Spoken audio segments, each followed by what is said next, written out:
Assalamualaikum warahmatullahi wabarakatuh. Saya Yumna Dwi Septiani, Prodi Teknologi Benih 1, NIREM 0306220245. Dalam video ini saya akan memaparkan tentang unsur iklim yang merupakan tugas dari mata kuliah Klimatologi Pertanian.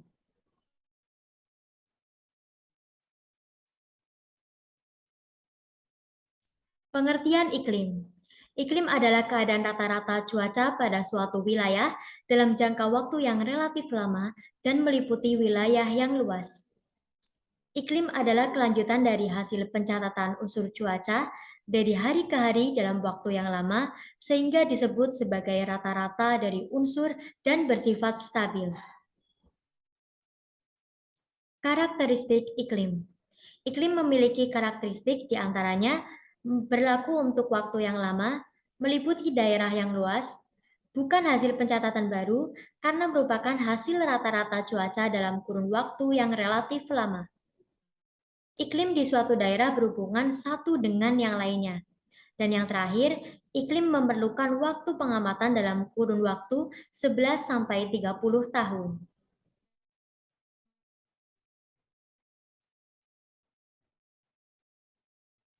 Iklim memiliki beberapa peranan dan juga fungsi. Dalam bidang pertanian, iklim memiliki peran dan fungsi diantaranya menentukan kecocokan dan optimalisasi pembudidayaan tanaman pertanian. Yang kedua, kondisi iklim yang berbeda-beda berpengaruh pada perbedaan dalam hal kebutuhan jenis pangan. Dan yang terakhir, daerah beriklim panas dengan musim hujannya panjang, curah hujannya yang banyak dengan musim kemarau pendek, cocok untuk tanaman karet, pala, cengkeh, dan kelapa sawit.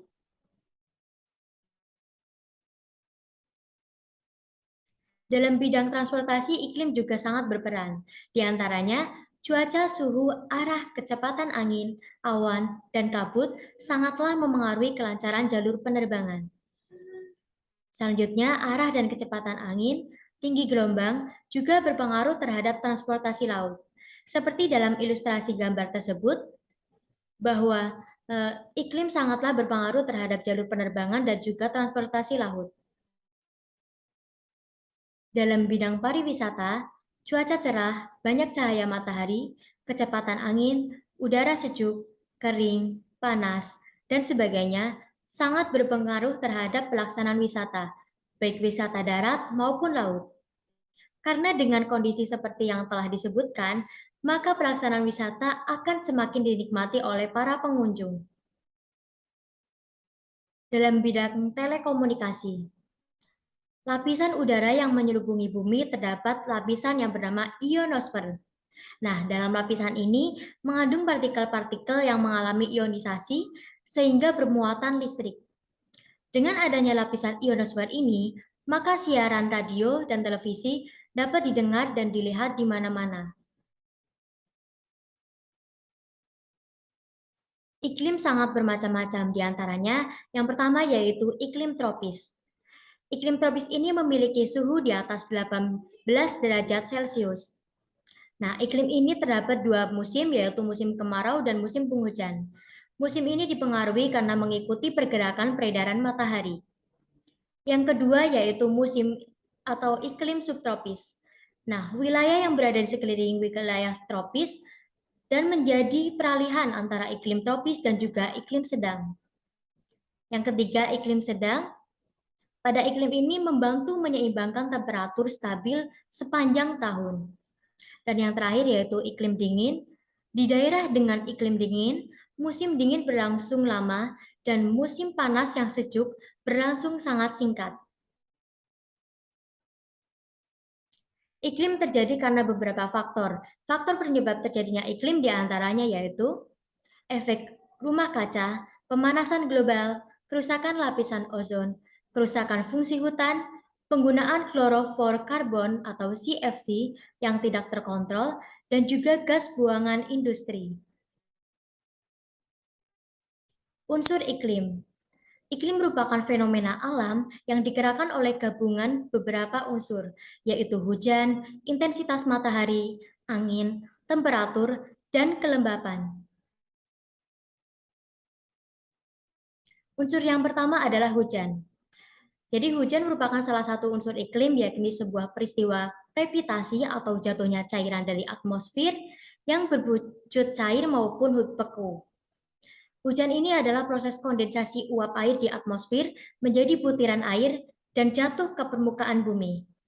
Gimana sih proses terjadinya hujan? Nah, hujan ini terjadi karena kuatnya pemanasan matahari di khatulistiwa sehingga menyebabkan penguapan yang naik secara vertikal atau konveksi. Selanjutnya, massa udara yang naik itu terus mengalami penurunan suhu sehingga terjadilah pengembunan dan awan konveksi. Awan tersebut jatuh menjadi titik-titik air yang banyak dan menjadilah hujan yang jatuh ke bumi. Unsur yang kedua yaitu intensitas matahari. Matahari merupakan pusat dalam sistem tata surya, di mana seluruh planet-planet di tata surya mengelilingi matahari.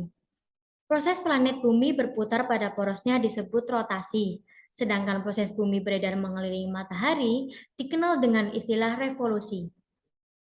Matahari akan memancarkan sinarnya ke segala sudut bumi dengan dibantu proses rotasi dan revolusi, sehingga berpengaruh bagi iklim.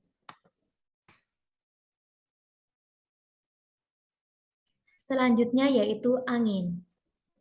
Angin adalah aliran udara dalam jumlah yang besar dan timbul akibat rotasi bumi. Perbedaan suhu di bumi mengakibatkan perubahan tekanan udara dan menyebabkan terjadinya angin. Tekanan udara di suatu daerah akan naik jika suhunya rendah, begitupun sebaliknya. Yang keempat, temperatur. Temperatur merupakan panas atau dinginnya udara. Suatu tempat dapat terasa panas atau dingin, keadaan lembab ataupun kering, tergantung ada seberapa suhu dan temperaturnya.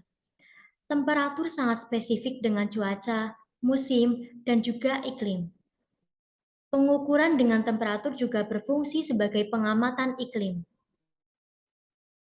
Unsur yang terakhir yaitu kelembapan. Adanya kelembapan udara dipengaruhi kandungan uap yang ada di udara pada waktu tertentu. Kelembapan udara dapat berubah-ubah dan bergantung pada suhu di suatu tempat. Pengukuran kelembapan udara yang menjadi unsur-unsur cuaca dan iklim umumnya menggunakan sebuah alat yang bernama hygrometer. Dalam ilustri gambar tersebut terdapat yaitu gambar alat hygrometer, di mana alat tersebut digunakan untuk mengukur kelembapan yang ada di sekitar. Terima kasih, sekian dari saya. Apabila ada kesalahan atau hal yang kurang berkenan, saya mohon maaf. Wassalamualaikum warahmatullahi wabarakatuh.